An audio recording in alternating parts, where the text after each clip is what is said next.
Hello everyone, Brandon here at Impeccabilities, powered by Kaizenk. Today I'm going to be showing you how to use base blocker. So the reason we started using this stuff instead of white ink on the base is because this stuff helps with using garments that are tri-blend. Because usually with garments that are tri-blend, we noticed that we're getting a lot of dye migration. So this stuff here actually reduces the dye migration in the garment.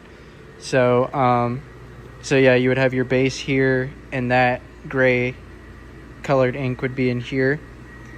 And then your setting over here will be 230 on your flash. So you would want to change this to 230 when you're running it. And then your other flash will stay the same for your final white. So it'll go base blocker and then your final white, and then your other flash can stay at 270.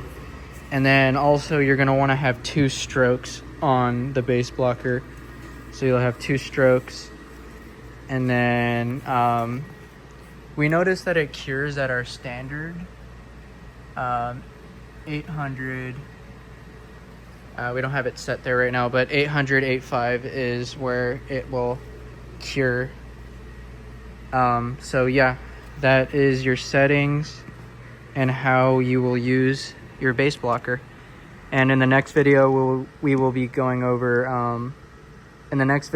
go over what garments you should be using this for, because there are other garments, but as of right now, we are using this ink for tri-blend garments.